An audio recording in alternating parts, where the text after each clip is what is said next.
Bet the Board in conjunction with NASCAR presents Stay Green.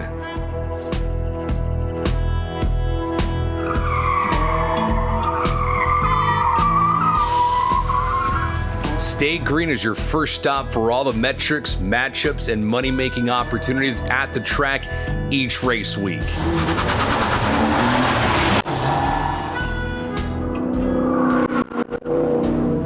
This is Stay Green, the NASCAR betting podcast.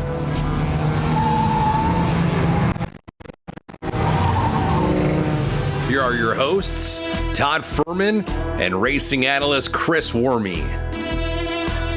Welcome into the Stay Green podcast, a Bet the Board production in conjunction with NASCAR. We turn our attention away from the Quaker State 400 and all the carnage we saw unfold last weekend in Atlanta and focus on the Northeast as we head up to New Hampshire for the Ambetter 301. I'm your host, Todd Furman, joined as always by racing analyst Chris Wormy. And Wormy, I know it was a race. We put a little bit of a long shot bet down on Noah Gragson inside the top 10. We don't need to dwell on that, but overall, I think NASCAR happy with the quality of racing they saw, but still an unbettable product for you and I every time we go to Atlanta moving forward, I think.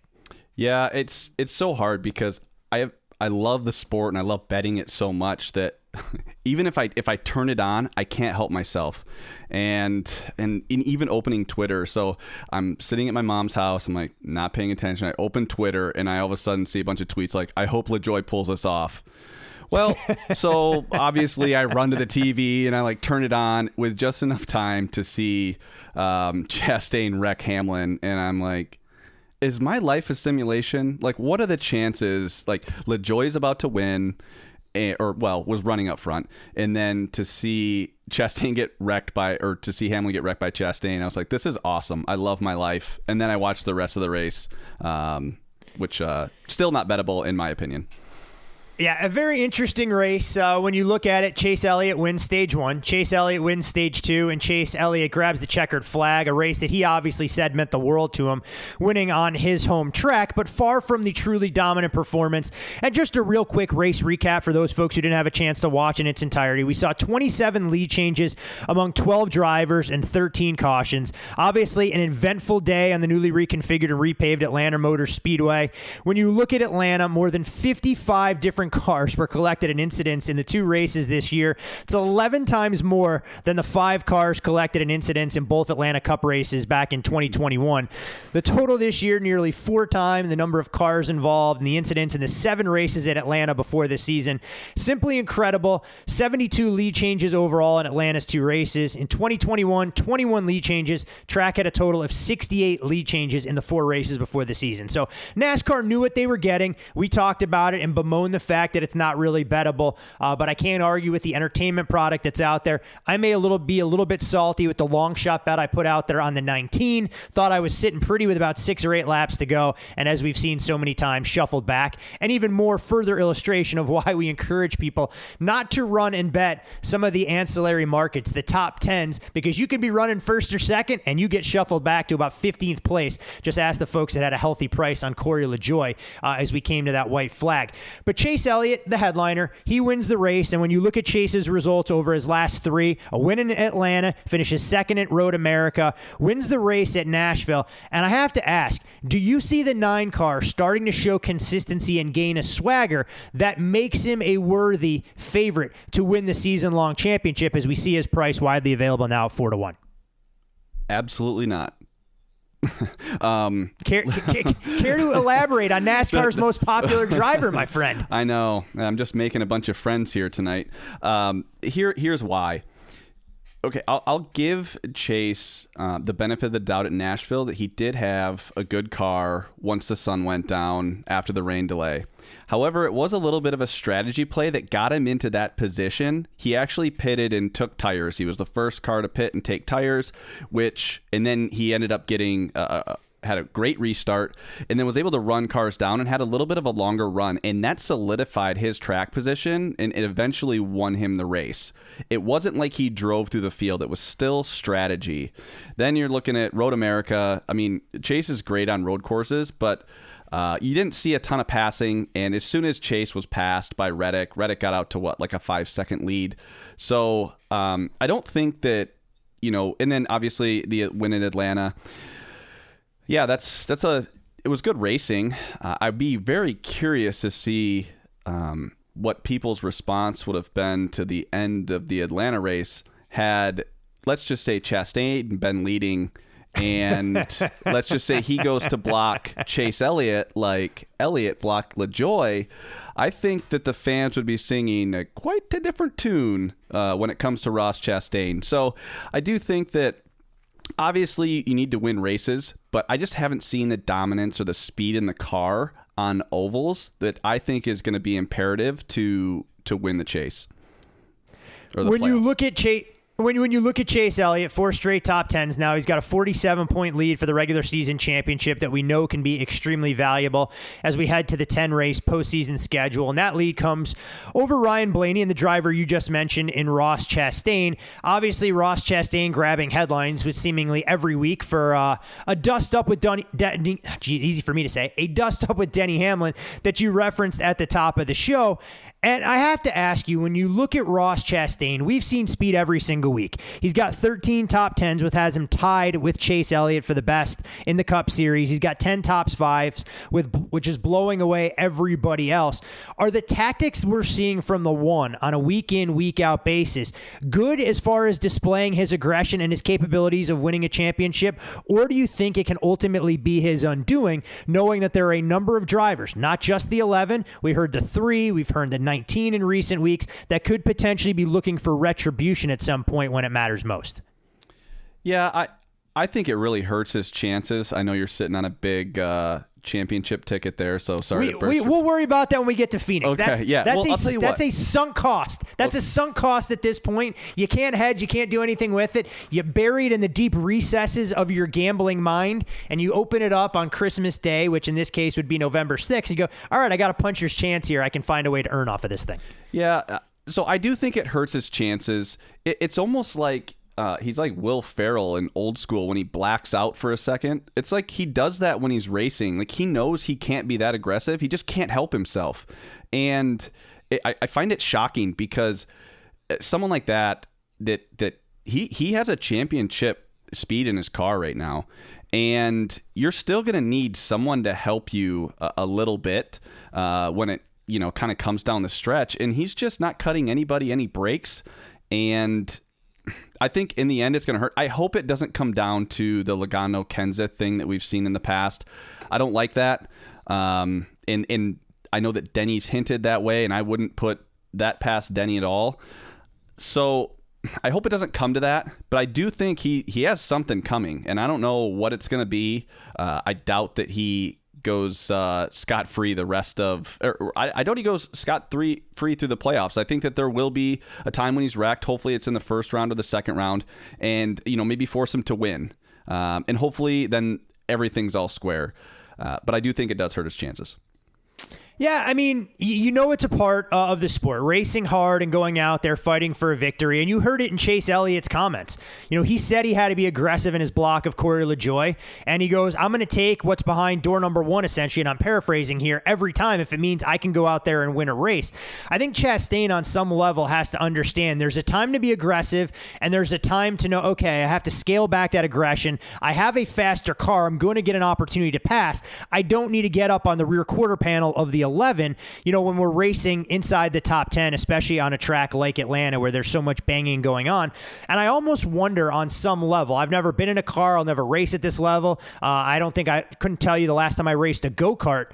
If Ross Chastain would be better served to go, you know what? I'm out there. I'm trying to win. I'm not going to apologize to anybody. He said he doesn't worry about making friends. He did admit, though, he has phone numbers of other guys in the garage now, that instead of, I'm sorry about this, you wonder the right approach. And unfortunately, I don't have that, but it is fascinating as we look at it, not from just an on-racing standpoint, but in terms of how we approach handicapping matchups week to week, the outright market, and the big picture as it pertains to the one, knowing that these kind of things could factor into our ability to earn off his driving ability. Yeah, that's really hard. I mean, you want to back him because he's fast. You just don't know when the payback might come.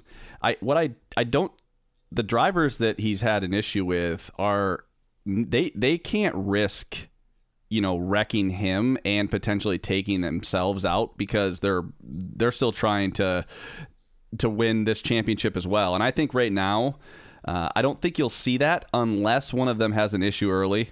And then, we could see something kind of like we did at Gateway, where Denny's just stalking Chastain, which was almost laughable. What am I watching? It was like bumper cars out there. So I don't see anything happening if they're just running competitively. But if someone has an issue and they're a couple laps down or they have damage, I think we could see at some point, a little bit of a dog and pony show like we had at Gateway.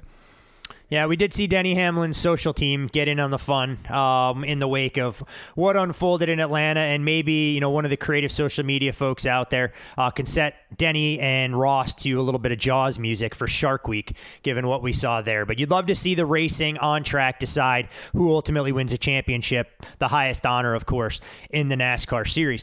Do want to talk about one other driver before we kind of pivot away, and we'll get into the Tyler Reddick situation, not necessarily from gambling implications, but I do think it is worth addressing. I want to remind all of you, our loyal listeners, whether it's the first time you found Stay Green or you've been with us from the very start, you can follow Chris on Twitter. That's Chris Werme, ChrisWerme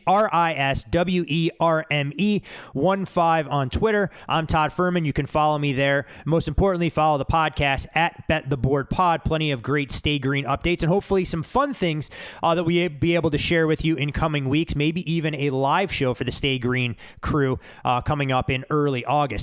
Austin Cindric, rookie for Team Penske. We know he took over the 2.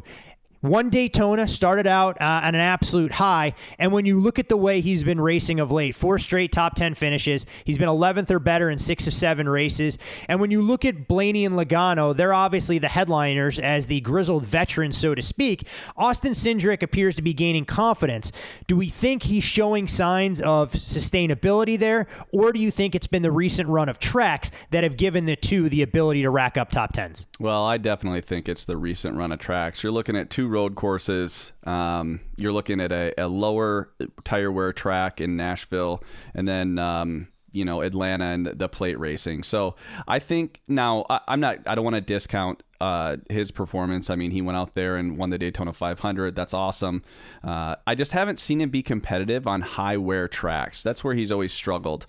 He always has speed on the short runs, but long runs he's really struggled. So I do think that he's on a little bit of a hot streak, and I think that will definitely help his confidence. But I don't know that a track like this week, I expect him to struggle a little bit, but ultimately we do have some unknowns here with just this new car, and how many, will there be multiple grooves? What will tire wear look like? But right now, I think that's a product of just very convenient tracks for him. And arguably 2 of the greatest comps. We'll get into the handicap of this weekend in New Hampshire, where Phoenix and Richmond, and you look at how the 2 ran there. He came home 24th at Phoenix, another flat mile track, and Richmond came in 20th. You can even look back, and it's not quite apples to apples. Didn't have the highest level of success like, say, a Christopher Bell did running at New Hampshire and Xfinity. So Correct. Something to watch for in terms of the way he's going to be priced, knowing how well these Penske's have qualified, and maybe even some opportunity to fade him in some of those individual matchups. We'll wave the white flag here with 1 to go for stage 1. I wanted to get your take on the Tyler Reddick news that came out this week. Obviously, we know the 8 will be headed to 23XI Racing beginning in 2024. No indication if he'll take over the 45 for Kurt Busch, who wide speculation says maybe he'll be ready to retire then, or what Denny Hamlin and company will do with the 23, where Bubba Wallace continues to struggle. But clearly his current team in RCR, none too thrilled with the timing of that announcement, and I found it awfully interesting for Tyler Reddick, kind of defending, hey, look, we're getting out there ahead of it a few weeks before the playoffs, says he's going to honor his contract, but man, you want to talk about a lame duck driver not only through this postseason, 2023 going to be an awful lot of fun. Yeah, I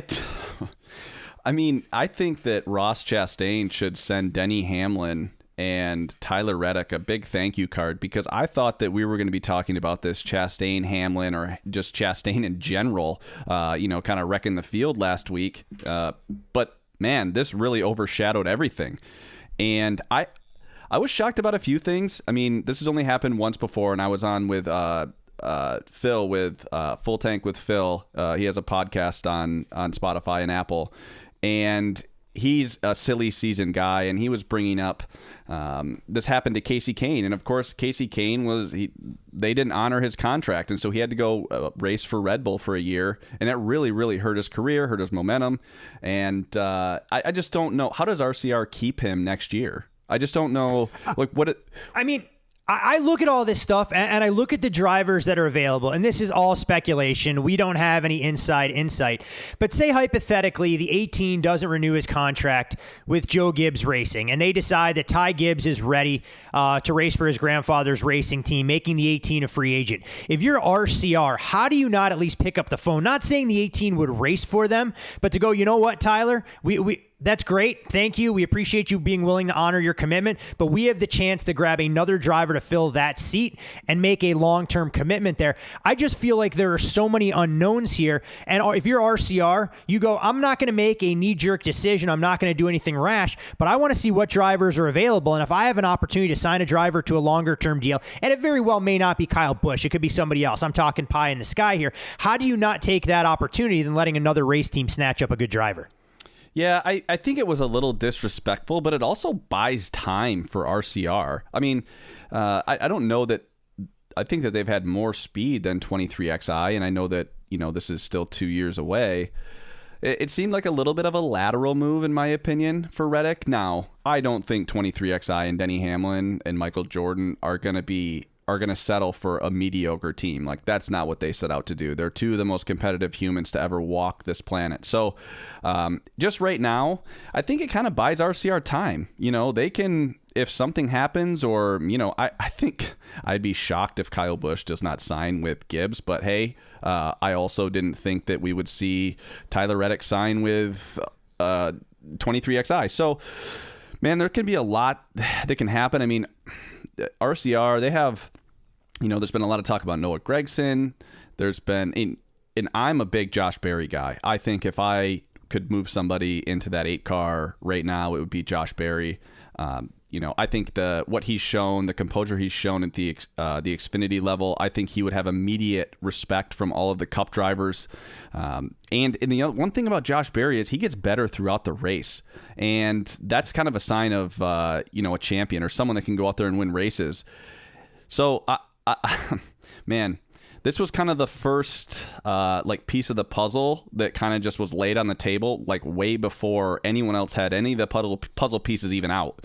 So I don't know what's going to happen. I certainly don't think Ty Gibbs will be up there in the Cup Series yet. But man, after this week, who knows? Yeah, going to make things awfully interesting because you obviously have one available seat for Stuart Haas as well. We know Eric Almirola going to retire at the end of the season. So many moving pieces, so many talented drivers out there.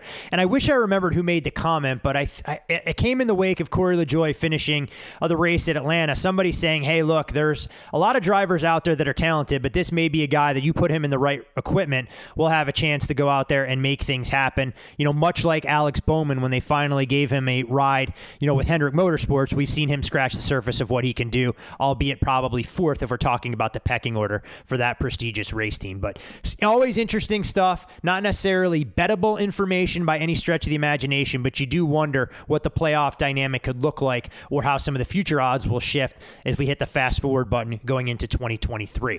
As always, here for Stage 2 Worm, we shift gears away from what we saw last on the track in terms of trying to dissect some of the handicapping principles to make all of our listeners a little bit smarter every time we do this.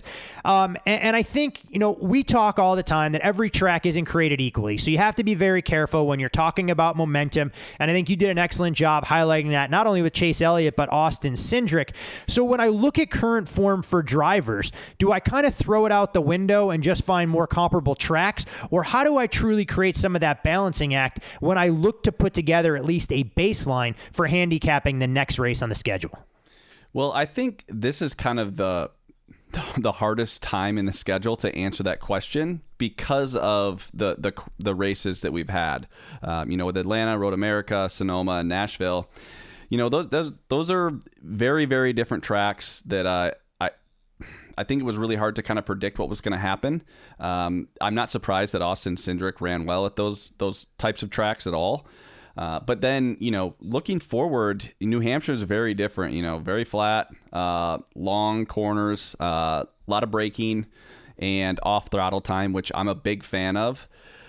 So, man, that's a tough question. I'll just say right now, current form is not as important just because I think those tracks are so different than the tracks we're going to see here in the next few weeks, in my opinion. So, but that's a really tough one. I'm really glad you put me on the spot here with probably the hardest question that I'll have this season.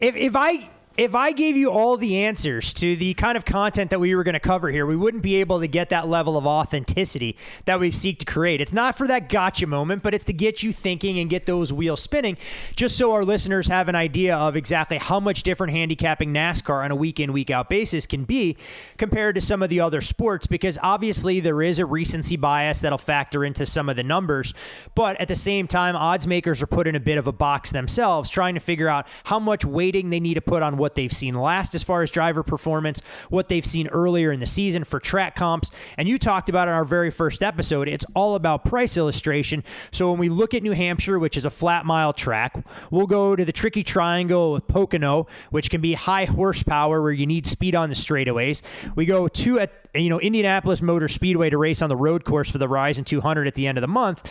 And as if any of those tracks have anything in common, we go to Michigan for a 2-mile oval that has some components of plate track racing from time to time. So a lot of wrenches and irons in the fire when you try and figure out how to handicap and put all these things together, which probably segues to an interesting topic. And I'm not quite sure if you got vitriol for talking about average green flag speed and some of the other stuff that you spewed last weekend. So the fact that you're alive and not in witness protection program by NASCAR standard is always a step in the right direction.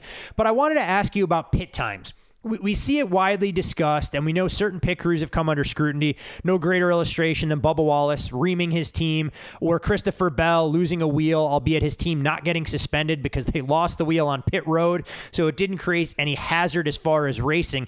But time getting on pit road, time actually in your pit box, and time getting off pit road, some people like to really build some handicapping models around this. I think it's a variable that you can factor in, but how much should you be weighting this kind of thing? And in your opinion, is it a little bit too nebulous to really impact the decision you're making to bet into outrights, to bet into group bets, and more importantly, some of the head-to-heads? Yeah, I guess right off the top of my head, if your final metric to make a decision rests on your pit stop time, that number's probably pretty tight. I don't think there's any reason to force it. However, I was just on the Twitter Spaces this evening discussing when Ryan, I wish I had his Twitter handle right in front of me, but the Twitter Spaces on Wednesday you're talking about that you guys do, since I know our show doesn't drop until Friday. So for those folks who want to check it out, You're great about that. You tweet it out, and for those folks who are looking for more NASCAR content, it's a little bit different. You definitely have to follow Chris. He loves to share some of his media availability, and obviously is diving full on into the NASCAR community. So if Stay Green isn't enough for you, follow Chris. He'll tweet all that stuff out, and you guys can get involved. But I didn't want to cut you off, so go ahead. Yeah, no, it was Ryan Stevens on Twitter, and he has a ton of information that he posts on his Twitter feed, and he relies a little bit on pit stop times. And I was obviously, I'm always open to hearing an explanation as to why that's important. So my question was, is he going off of just the actual pit stop itself, or is it pit road entry to exit? And here's why I think that it will be important from a entry to exit. That's where you're going to make up spots, right? It's why Kyle Busch under green flag pit stops is phenomenal. It's because he's great at getting on pit road and he's great at getting off pit road. That's where you can have you can make a big difference in your pit road time. I think with this one lug, you're seeing much tighter pit stop times. So that entry and exit's really important. Now, if we could tie this into qualifying, because I think more than I've ever seen in this sport, it's important to have a great pit stall, because times are so small, or the differences are so small, that you really can only make up so much time in the pit box.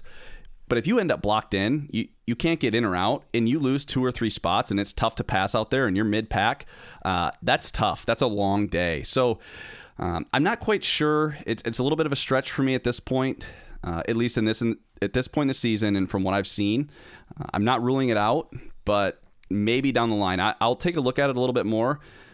But seriously, if your bet is hinging on that, I think you should just not make that bet. But I do think you raise a very good point here, talking about some of the metrics that are there. I mean, oftentimes as sports bettors, we find ourselves in a position where we're talking ourselves into making bets. And, I think some of the best handicappers that I talk to on a day-to-day basis and some of the coaching you've given me specifically for NASCAR, you almost have to play devil's advocate. It's easy to see a price and go, you know what? I love driver A over driver B for X, Y, and Z reasons. But you almost have to flip the script and go, okay, what are the reasons that I'm not factoring into my handicap why driver B can be better? And if you can talk yourself out of a bet, sometimes that's the best situation to be in, because we know outrunning the 11-10 that works in the bookmaker's advantage can be a little bit more difficult. So you're better served going 0-0 in your head-to-head matchups than you are 1-1 on a week-in, week-out basis. So when you're talking about narrow margins, and we've discussed at great lengths, the kind of efficiencies that we see in head-to-head matchups, there's a reason when we offer some of those up on race day on Sunday, which we encourage you guys to check out the Bet the Board website for that intel, because we're trying to find the best opportunities, and it shouldn't be shocking if some of those prices are moving 20, 30, or maybe even 40 cents once we've decided to take our strongest positions. Yeah, I agree. I think that, there's a few people, the successful gambling community is pretty small for people that actually do this for a living and make money. And it's kind of funny. We all say the same thing. It's talk me off this bet. We don't say I like this. We say just, hey, talk me off this. And it's not, there's not like arrogance. It's genuinely, if you can come up with a good reason for me to not bet it, I would happily not bet it. It's very different from, oh, this is a lock. And it's funny, you hear locks a lot. Oh, that's a lock. You can cash that ticket. It's like, yeah. Why don't you do this for a few more years, and you'll see when you lose a race because of fog, or someone doesn't pass inspection. You mean you didn't have Chris Buescher at Pocono when he won his first ever Cup race? No, I had the 2 fastest cars, Truex and Harvick. Who stays out for fog? And it's funny. I actually had to talk about this recently, and the worst one for us was for sure Chastain not passing inspection at Iowa in the Truck Series. Unbelievable. I'll never forget it. That's the worst one. To think you've won and then to get the text after, we have a problem. That was the worst. I took a nap. I honestly fell asleep. I was so drained from watching that race and having the opportunity to cash a 30-1 ticket. I thought I was being punked when the first text I got from you was, what are the house rules on the truck race? Yeah. Anytime someone starts a text message with that kind of house thing, rules, it's not exactly a ringing endorsement for how things are going to go. As always with Stage 2, when we go 1 to go, it's all about where you can find the NASCAR on-track activities this weekend, and it's USA Network more or less from start to finish. On Friday at 5 o'clock Eastern, Xfinity Series practice, followed by Xfinity Series qualifying. It does look like the weather forecast is going to be somewhat favorable. We know it can change at a moment's notice when you're within an hour or 2 hours driving distance of Boston, but should be temps in the low 80s. Partly sunny, 25% chance of rain. We'll roll that into Saturday, where things will get started early, especially for those of us on the West Coast, with Cup Series practice on USA Network at 11:35 Eastern, followed up by Cup Series qualifying, and then the Xfinity Series race will drop the green flag at 2:30 Eastern for the Cran 200, 200 laps, or 211.6 miles. And, of course, the culmination of race weekend in New Hampshire Motor Speedway comes on Sunday. There is an opportunity for a stray thunderstorm, and it wouldn't be New Hampshire if there wasn't some wetness. We can talk about what unfolded there last year that wrecked arguably one of the best cars going into the race a few laps in. 40% chance of rain. But that green flag will drop at 3 p.m. Eastern for the Cup Series Ambetter 301, 301 laps that'll cover 318 plus miles. Stage 3, Worm, Ambetter 301, formerly the Foxwoods 301, and we could go through the laundry list of names that have been attached to this race in the past. Some track details here. We're going to use the same tire compound as New Hampshire as we did at Gateway, Richmond, and Phoenix, as we've talked about extensively. Slightly more than a 1 mile oval in lovely Loudon, New Hampshire. They've been racing the Cup Series here since 1990, and it's the lone true venue in the Northeast. I don't count Pocono and Long Pond in Western PA or Eastern PA as Northeast or New England. Flat, and flatter, probably the best way to describe this track. Straights are banked at 1 degree, turns banked anywhere from 2 to 7 degrees. And when you look at previous winners, Eric Almirola in 2021, we had Brad Keselowski and Kevin Harvick take home the checkered flags before that. Harvick, who actually won back-to-back, and it was Kyle Busch, Denny Hamlin, and Kevin Harvick. We did used to run here 2 times a year up until 2018. 14 of the last 15 winners have come from the Ford or Toyota camp, with Ford winning the last 4. And you talked about pit road and how important it has been all season long with the next-gen car. Well, 7 of the last 10 winners at New Hampshire have started 8th or worse. And I guess it's a good place for us to start. Is that a trend worth knowing, or are we placing a ton of emphasis on getting that pole position and having the first pit stall, knowing that we could see this be a spot where you're picking up the most in track position on pit road?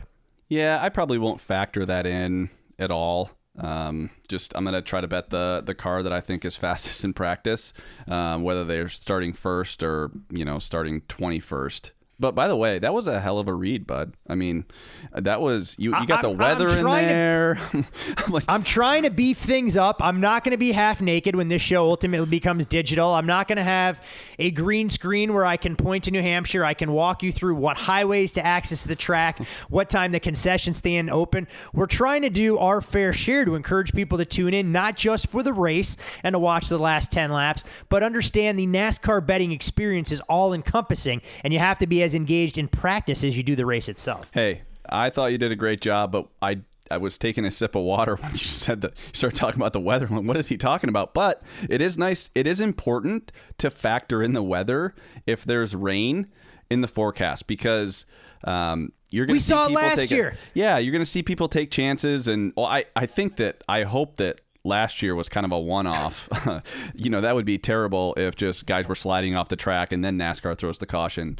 But eight laps in, and I'm sure Kyle Busch would hope that the race never actually started, given how fast the 18 was leading up to that race. Yeah, I agree. So, hey, great read. And yeah, I do think that, this is one of those tracks. It's kind of a rhythm track, and high tire wear. You see kind of the same guys, be faster, year in and year out. I don't think that I'm going to factor in the 8th or worse. I think that, you just want to bet the fastest car, in my opinion. That's my hot take of the day. Bet the faster car. Generally, that is a good approach. If you want to win betting motorsports, whether it's the NASCAR Cup Series, whether Xfinity, Trucks, F1, IndyCar, IMSA, you name it. If you can bet on the fastest car, you're going to put yourself in a good spot, obviously, if the price warrants it. And speaking of price, we see one driver that is now listed as more or less the consensus favorite across the board, and that would be Ryan Blaney, a price tag we'll call 6-1. He's followed by a couple of drivers, all priced in the single digits: Kyle Busch, Joey Logano, Martin Truex, Denny Hamlin, and Chase Elliott. Depending on where you shop, you can find Chase outwards of 12-1. And then you get into that next group of drivers: Ross Chastain, Kyle Larson, Kevin Harvick, Christopher Bell, all 20-1 or less, and then some of the value propositions that are out there. When you look at the best average finish here over the last 3 trips, Kevin Harvick, Brad Keselowski, albeit in different equipment, Denny Hamlin, and Joey Logano are actually the only 4 in the Cup Series with an average finish better than a top 6. Eric Almirola, surprisingly enough, checks in just behind them at 6.3. We know Brad is still trying to figure things out with RFK. Not sure you can obviously put any stock in what we've seen from the previous finishes, but I guess if we're going to start and look at some of the drivers here, the JGR camp makes a ton of sense, in my opinion, given the unfortunate situation we saw Kyle Busch in last year and Denny Hamlin. These 2 drivers, fair or foul the way that they're being priced for this weekend's race? I actually think Kyle opened a little higher. I think you've seen his price dip just a little bit. Kyle's been, kind of feast or famine this year. And I think when you have a new car like this, you need to be on the same page. And he just gets so upset on the radio. I just think that there's I know Kyle Busch gets upset. That may be your hot take of the show, honestly. Yeah, exactly. Not just bet the fastest car. The Kyle Busch gets upset during the course of races. Yeah. So, and I just think that might has hurt them a little bit. I fully expect the Gibbs guys to be fast. I think that, even you throw Chris Bell in there, I think those guys will be fast. When it comes to Ryan Blaney, you kind of have to price him as the favorite. He hasn't won this year, which is still kind of funny, but he qualifies so well. He puts himself in such a great position to win. It's tough not to make him the favorite. So, I'm not sure on those shorter priced guys who I think might step out and kind of be the kind of the class of the field. I think that there's a little bit of value, deeper in this field where hopefully we can make some money taking a position there. Yeah, I mean, and you talk about Kyle Busch and having some erratic finishes. You look at his last 4 races, 20th at Atlanta, 29th at Road America, 21st at Nashville, 30th in Sonoma, and that comes on the heels of a stretch where in 8 of 9 races, he finished inside the top 10, and most of those were 7th or better, including a number of 2nd and 3rd place finishes. So it really has been a feast or famine season for the 18, and I think to your point, the same can be said for Denny Hamlin. He hasn't exactly been the model of consistency when you're talking about an average finish barely inside the top 20, but he does have 2 wins to his credit, and this is a track where he has typically done well, and we saw him perform at Richmond, albeit not with the fastest car, but winning that race on strategy, so you think that would give him some confidence going forward.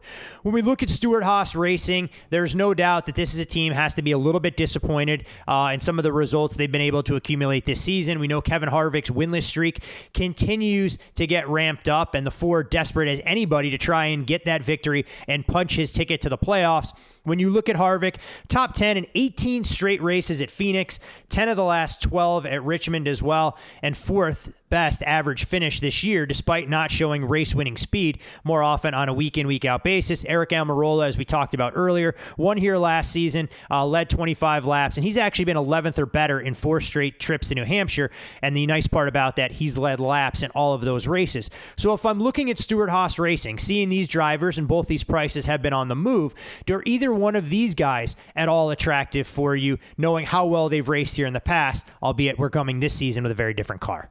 Yeah, before I get into the specifics on Harvick and Almirola, because I am opinionated on both of them, I want to talk about the tracks or the comparable tracks that I'm going to be using to cap this. And that's a good point. That's on me. I kind of assumed that at the top, so definitely glad you cut me off. So go ahead and share that intel. Yeah, so here's the thing. They're using the same tire from Richmond, Gateway, and Phoenix. However, I didn't include Gateway, and I'll get to that in a second.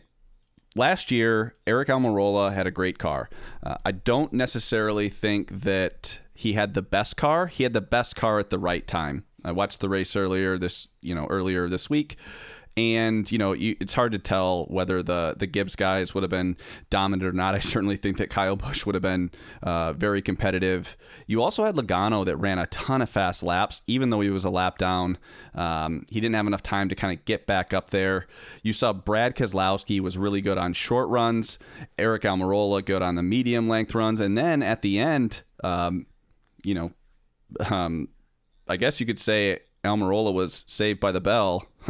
Otherwise, Chris Bell was going to catch him. So if they weren't trying to get done and get out of there for the Olympics, I don't know if Bell ends up winning that race. But so I wanted to look back at what I thought was a great explanation for why Eric Almirola was good there last year. Yes, he was great, or he's been great at this track. But I started to do some digging. And so I took the first Phoenix race of last year, and I also took the first Richmond race of last year. So basically, if I was handicapping last year's race, I took the stats from that race just to see if something popped. And I'm really glad I looked at this. And it wasn't like I expected this. This was just kind of luck. This is something that I kind of stumbled across. So Eric Almirola in those tracks had the 9th best average finish. And you think, well, that's not very good. But his average start on those 2 tracks was 27th. Everyone else that had a great finish had great starting spots, with the exception of Bowman. His average finish on those 2 tracks was 7, and Alex Bowman's was 22nd. it was a starting spot. And then Eric Almirola, his average finish was 8.5, but his average starting spot was 27. And it was hard to pass last year on those tracks. So that meant Eric Almirola had a great handling race car, and I can see why he went out and won at Loudon. Does that make sense? You following that? Yeah, I'm following the convoluted logic. I mean, there's a good chance once we get into post-production here, I may actually have to go back and listen and diagram all of that out to make sure I didn't miss anything in there. Okay. Basically, I can see why Eric Almirola was so good here last year. If I take those same stats and apply them to this year, it doesn't paint the same picture. First of all, you'd be shocked at who has the best average finish at those two tracks is actually Kevin Harvick, who is someone that I definitely like this week. But you don't see the same from Eric Almirola. He has not had the same production. He's qualified well, but he's done nothing but fade. His average starting spot is 7.5, and his average finish is 16.5, which is kind of the opposite of, I think, what you want to see going into a track that would have similar specs. So essentially, I threw out Gateway because ultimately tires didn't matter at Gateway, and they do matter at Phoenix, they matter at Loudon, and they matter at Richmond. So I just threw out Gateway because I felt like, here's the deal. When you get to Gateway and you get to that final pit stop, once you have enough fuel to make it to the end in a green-white checkered, you're not getting tires again. At Phoenix and Richmond and Loudon, if there's a 60-lap run to the finish and there's a caution with 30 laps into that, everyone is pitting and taking 4 tires. So that's why I decided to go with Phoenix and Richmond as the 2 tracks that I would use to cap this race. So with that being said, I'm hesitant to back Almirola at this point. I think that he's kind of racing. He has to win in order to get in. I don't think he can point his way there. So he has to take risks. And whenever that happens, you can make mistakes. And if he doesn't have a great handling race car, these things can snap loose really, really quickly. So that's why I'm not that high on Eric Almirola. And then we'll get to Harvick in a second. But that's what I used to kind of cap this race. I know it was a little confusing and I kind of mumbled there for a while, but ultimately I'm not as high on Almirola as I was last year. No, and I think the other thing, too, that's worth mentioning for Almirola, correct me if I'm wrong, and I should have had this information in front of me, which I unfortunately don't. He didn't go off at 25-1 like he's being priced for this week's race. Correct, yeah. So I actually was supposed to go to this race, and my flight was canceled. And so I was like, you know what, I'll fly back to Vancouver, and I just won't bet the race. But I remember saying, my girlfriend asked, she goes, well, would you have bet anybody? I said, well, Eric Almirola at 60-1. I mean, he's good there. I mean, I doubt he's going to win, but, and I didn't bet him, so I can't say that it was a great call. But, you're talking about 60 and 25-1. That's a drastic difference. I just think he's overpriced right now. I don't see any value on him. Listen, if he looks good after practice and qualifying, I have no problem firing on him at 15-1. He's proven he can win here, but I'd rather see that than taking a little bit of a flyer at 25-1 that I think at a place where I think he could struggle more than people think. Hey, it makes a ton of sense. I mean, that's the reality of it. And unfortunately for Stewart-Haas Racing on a week-in, week-out basis, we haven't seen a ton of front-running speed. So it'll be interesting to see where the 10 and the 4 ultimately qualify heading into the race on Sunday. We talked a little bit about Ryan Blaney at the top since he is the favorite for this weekend's race. We know how fast he's been more or less on a week-in, week-out basis, but still looking for that elusive win. He, of course, did win the non-points race at Texas as part of the All-Star festivities. But his teammate here in Joey Logano. Logano won at Gateway, and we saw his odds crash. I think he opened pre-week at 18, went off at 6-1. It was a ticket that you and I thought was a low price, but we felt he had the utmost speed. Have to admit, we were relatively fortunate to cash that ticket, but did get some matchups there as well. Top 4 finishes each of the past 2 trips to New Hampshire Motor Speedway. Are you buying the 22 at the current price, or do you think this is a fair reflection of what we've seen at comparable tracks? Yeah, I'm actually not that high on Logano.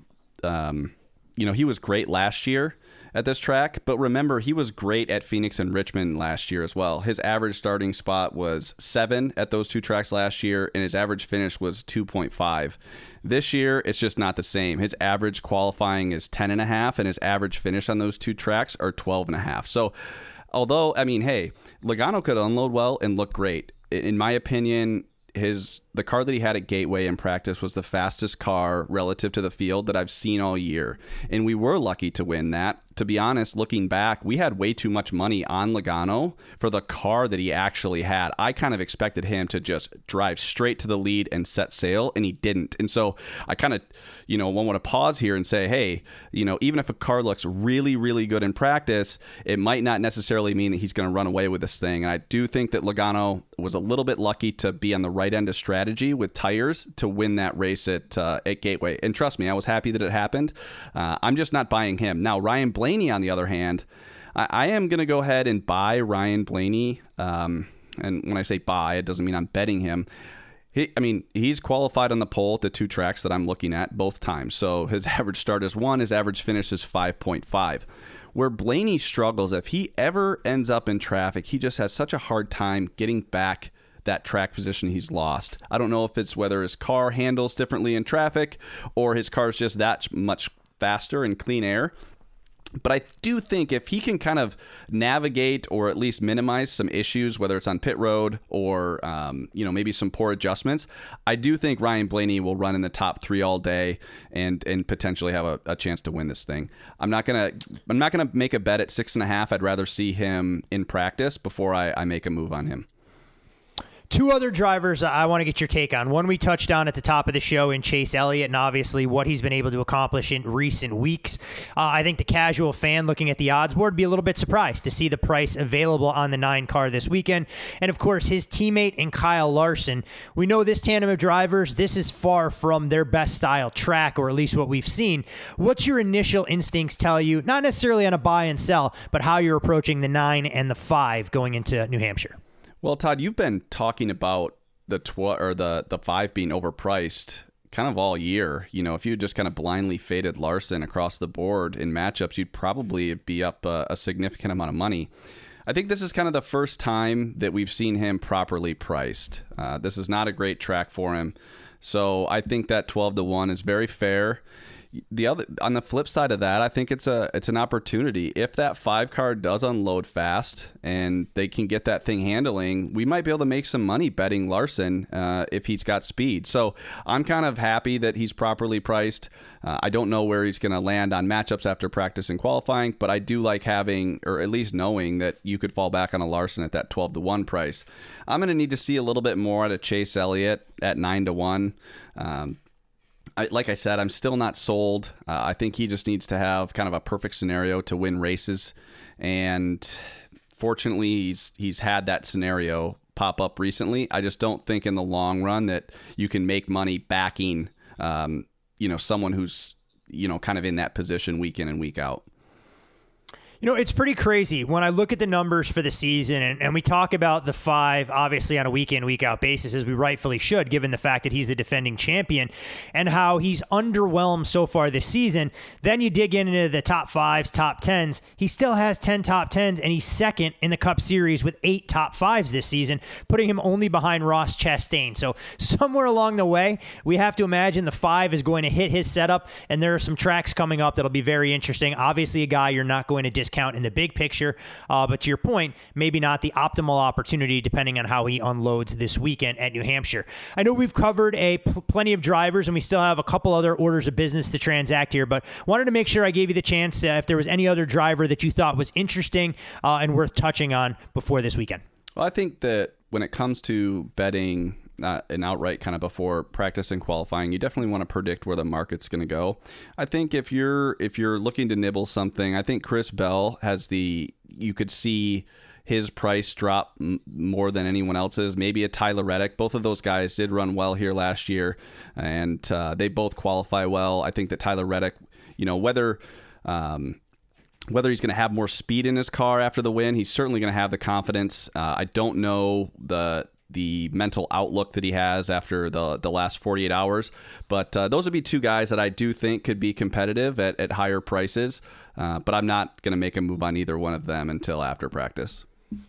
Plenty of great information as always as we wave the checkered flag on stage 3. Previewed the Race from New Hampshire and everything you can expect to factor into your handicapping. Obviously talked about some unique handicapping principles that all NASCAR novices should keep in mind. And as we always start the show with a little bit of recap and our brief opinions on silly season and what that could mean going forward. But Worm, we know one of the most important things we do around these parts is we give everybody the ingredients they can to build their own menus each and every race weekend throughout the season, but we do like to give them a pre-prepared meal.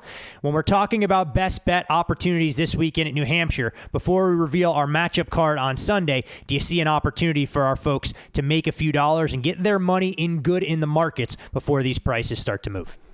Well, Todd, I'm glad you asked, because I do actually have, and in my opinion, the best outright bet that I've seen so far this year, and I definitely backed it with the most money that I've had on an outright at this point in the week. Now, later in the week, after practice and qualifying, I will definitely add more positions, but at this point, I absolutely love Kevin Harvick at 20-1. I know we've seen a little bit of movement on him, maybe in the 14 to 16 range. I haven't checked, in the last hour and a half, but I think that Kevin Harvick, what I saw from him at Nashville, I saw someone with speed in his car that was actually aggressive. In the past, or the first half of the season, for the most part, Kevin Harvick was just stealing finishes by staying out of trouble. But man, I saw that car have some speed. I've heard some great comments from his crew chief and Childers, and this is arguably one of his best tracks with this car. Now, you can go look back at Phoenix and, oh yeah, he's dominated there, but he hasn't dominated there in a long time. He's run well there, but he hasn't dominated there. I could even say right now, in the recent years, I think this could be Kevin Harvick's best track. I think that they're ready to win. I know that Kevin's kind of chomping at the bit to get this thing done. And I think 20-1 is great value. So I do think he has a legit chance at winning this race. I don't know how well he's going to qualify. His average starting spot on the two tracks that I would consider comparables is 11.5.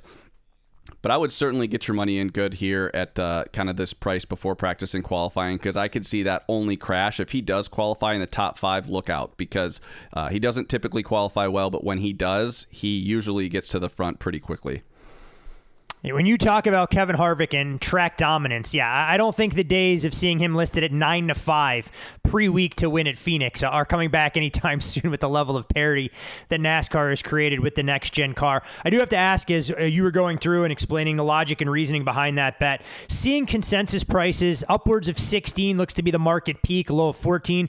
Would you say that 15 to 16 kind of the cutoff there if people are listening as we get closer to race day? Yeah, I would take 15. I think okay. You're going to see him qualify well, and he's great at this track. It's a rhythm track. It's kind of conserve your stuff, and he's been great here in recent years.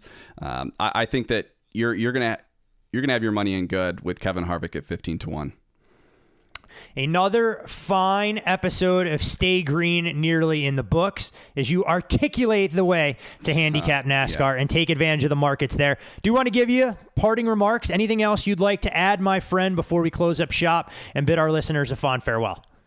No, I love this track. This is just from a betting perspective. I've had tremendous success here, and anytime that you have off throttle time in the corner and tire wear, those are the tracks that I find more predictable. So I'm excited for this week, especially after last week with something I've kind of steered clear of. I'm just looking forward to getting our money in good and watching an exciting race on Sunday. Other thing with this track as well, for those folks who don't always have a ton of time to commit to watching a race from start to finish, this will be one of the faster races. Expect some long green flag runs. The distance isn't that crazy by any stretch of the imagination, so there's a good chance this race could finish, weather permitting, inside of 2.5-3 hours. So best of luck for all of you NASCAR enthusiasts out there. Thanks as always for tuning in to Stay Green. Feel free to interact with us on social media. As always, you can follow Chris on Twitter at ChrisWormy15. I'm Todd Furman. You can follow me there, and also the podcast at Bet the Board Pod. And come Sunday afternoon with a Kevin Harvick outright ticket in hand, hopefully we'll see you at the window.